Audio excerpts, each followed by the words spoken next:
আমি প্রায় প্রত্যেক দিনই মিঠাই টিফিন বক্সে ডিম দিয়ে কোনো না কোনো রেসিপি তৈরি করে দিই, যেটা দেখতে আমার অনেক বন্ধুরাই বিরক্তি প্রকাশ করেছে। কারণ ডিম দিয়ে স্কুলে পাঠাতে অনেকেই চান না, ডিম যেহেতু আঁশ, আর অনেক স্কুলে ডিম অ্যালাউ নেই, আর অনেক বাচ্চারা ডিম খায়ও না। তো আজকে যে রেসিপিটা আপনাদের সাথে শেয়ার করব, ডিম ছাড়াই সুপার হেলদি আর টেস্টি একটা টিফিনের রেসিপি, যেটা আপনারা অনায়াসে বাচ্চা স্কুলে পাঠাতে পারেন বা সকালবেলা জল খাবারে তৈরি করে দিতে পারেন। পেটও ভরা থাকবে আর সারা দিন এনার্জেটিক থাকবে আপনার বাচ্চা, কারণ এর মধ্যে রয়েছে প্রচুর পুষ্টিগুণ। নমস্কার বন্ধুরা, আমি বন্দনা, আপনাদের সবাইকে স্বাগত জানাচ্ছি আমার চ্যানেল মিঠাই ম্যাজিক সব কিচেনে। আজকে আপনাদের সাথে শেয়ার করছি ডিম ছাড়া প্যানকেকের রেসিপি। চলুন দেখে নিই রেসিপিটা কিভাবে তৈরি করছি। প্রথমে একটা ফ্রাইং প্যান গ্যাসে বসিয়ে দিয়েছি, আর তার মধ্যে দিয়ে দিলাম হাফ কাপ মাখানা আর হাফ কাপের থেকে কিছুটা কম কাজু বাদাম। আপনারা যতটা প্যানকেক তৈরি করবেন সেই অনুপাতে মাখানা আর কাজু বাদামটা বাড়িয়ে বা কমিয়ে নেবেন। মাখানা আর কাজু বাদামটা প্রথমে 5 মিনিট ধরে কম আঁচে ড্রাই রোস্ট করে নেব, কারণ এটা ড্রাই রোস্ট করতে একটু সময় লাগবে। আঁচ বাড়িয়ে মাখানাটা যদি ড্রাই রোস্ট করি, বাইরে থেকে তো ব্রাউন কালার চলে আসবে, কিন্তু ভেতর থেকে কিন্তু রান্নাটা হবে না। তাই হালকা আঁচে মাখানা আর কাজু বাদামটা 5 মিনিট ড্রাই রোস্ট করার পর তারপর এর মধ্যে আমি 2 হাতা রোলড ওটস দিয়ে দিলাম। ওটস দিয়ে আরও 2-3 মিনিট ড্রাই রোস্ট করতে হবে। মাখানাটা দেখুন কতটা ক্রিস্পি হয়েছে বা মুচমুচে হয়েছে। 2-3 মিনিট ওটস দিয়েও ড্রাই রোস্ট করার পর গ্যাস বন্ধ করে ওই গরম ফ্রাইং প্যানটার মধ্যেই সব কিছু রেখে দেবো। যতক্ষণ না ওগুলো ঠান্ডা হচ্ছে ততক্ষণ কিন্তু ওগুলো ব্যবহার করব না। ওইগুলো ঠান্ডা হয়ে যাওয়ার পর একটা মিক্সিং জারে আমি একটা কাঁঠালি কলা টুকরো টুকরো করে নিলাম। হাতের কাছে আপনাদের কাঁঠালি কলা যদি না থাকে, অন্য যে কোনো কলা আপনারা ব্যবহার করতে পারেন, যেমন সিঙ্গাপুরি কলা, বর্তমান কলা। তো এই কলার সাথেই নিয়ে নেব 2 চামচ ডেসিকেটেড কোকোনাট পাউডার। আর যদি আপনাদের হাতের কাছে কোকোনাট পাউডার না থাকে, আপনারা ফ্রেশ নারকেল কোড়াও ব্যবহার করতে পারেন। একান্তই নারকেল যদি না থাকেন, এটা স্কিপ করবেন, নারকেল কোড়া ছাড়াও খেতে ভালো লাগবে। এর মধ্যেই দিয়ে দেবো মাখানা, কাজু বাদাম আর ড্রাই রোস্ট করা ওটসটা। হালকা হাতে একটু ব্লেন্ড করে নেব। ব্লেন্ড করার পর এর মধ্যে দিয়ে দিচ্ছি 2 হাতা দুধ। দুধটা রুম টেম্পারেচারে থাকার দুধ, আর সাথে 1 মুঠো কিশমিশও দিয়ে দিলাম। সব কিছু আবারও খুব ভালোভাবে ব্লেন্ড করে নেব। নিয়ে নিচ্ছি একটা মিক্সিং বোলের মধ্যে। আর এই ব্যাটারটা তৈরি করার জন্য পুরো দুধই ব্যবহার করব, জল ব্যবহার করব না। দুধ ব্যবহার করলে ব্যাটারটা ভালো হবে, টেস্টিও হবে। পরিমাণ মতন দুধ দিয়ে আমি একটা সুন্দর ব্যাটার তৈরি করে নেব। দুধটা অবশ্যই রুম টেম্পারেচারে থাকা দুধ নিতে হবে, গরমও না আবার খুব ঠান্ডাও না। প্রথমে ব্যাটারটা একটু টাইটভাবেই তৈরি করব।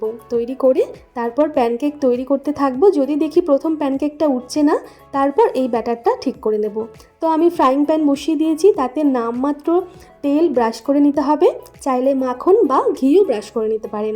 এইবার ওই ব্যাটারের থেকেই 1 হাতা ব্যাটার তুলে আমি প্যানকেকের আকারে দিয়ে দিলাম ফ্রাইং প্যানে। হালকা আছে ঢাকা চাপা দিয়ে 5 মিনিট তৈরি করব। যখন দেখব ওপরের দিকটা একটু শুকিয়ে আসছে, তারপর এটা উল্টে দেব। দেখুন খুব সুন্দরভাবে উল্টে গেছে, তাহলে মনে করতে হবে যে ব্যাটারটা একদম ঠিকঠাক আছে। আর যদি মনে হয় এখানে ব্যাটারটা ঠিক করে উঠছে না, তাহলে আরও একটু দুধ দিয়ে পাতলা করে নিতে হবে।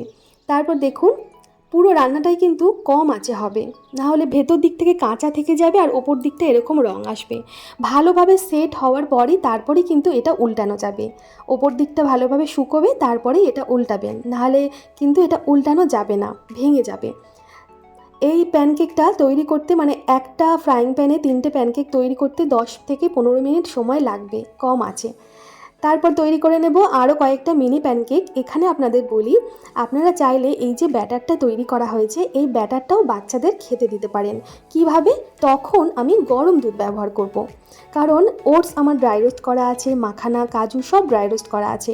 এছাড়া কিশমিশ, কাজু এগুলো তো শুধু মুখেই খাওয়া যায়, বা কলা। আর ওটসটাকে শুধু রান্না করার জন্য গরম দুধটা ব্যবহার করব। গরম দুধ ব্যবহার করার ফলে ওটসটা খুব ভালোভাবে ভিজে যাবে, আর যতক্ষণে ব্যাটারটা একটু ঠান্ডা হবে ততক্ষণে ওটসটা ভালোভাবে তৈরি হয়ে যাবে। আমরা সকালবেলা বাচ্চারা বাড়িতে থাকলে এইভাবে কিন্তু বাচ্চাদের খেতে দিতেই পারি। কিন্তু স্কুলে যেহেতু পাঠাবো, ওই ব্যাটারটা দিয়ে তো আর স্কুলে পাঠানো যায় না, তাই এই ব্যাটারটা দিয়ে সুন্দর করে প্যানকেক তৈরি করে দিলাম। দেখুন প্যানকেকগুলো কত সুন্দর হয়েছে দেখতে, বাচ্চা থেকে বড় সকলের পছন্দ হবে। কম তেলে রান্না করা হয়েছে, এর গায়ে একটুও তেল নেই। দেখুন নামমাত্র তেল ব্রাশ করে এই রান্নাটা করা হলো।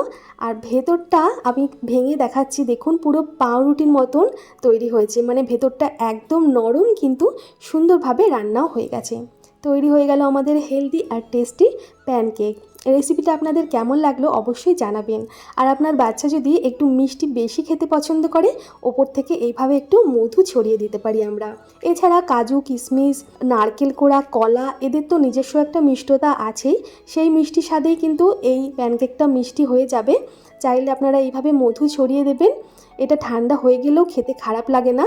আর এই ব্যাটারটা আপনি সকালবেলা তৈরি করে ফ্রিজে রেখে দিতে পারেন, সন্ধ্যাবেলা কিন্তু বাচ্চাদের তৈরি করে দিতে পারেন। টিফিন বক্সের আইডিয়া বা এই টিফিনের রেসিপিটা কেমন লাগলো জানাবেন। সবাই ভালো থাকবেন, সুস্থ থাকবেন। ফিরে আসবো খুব তাড়াতাড়ি নতুন কোনো রেসিপির সাথে। আজকের মতো নমস্কার।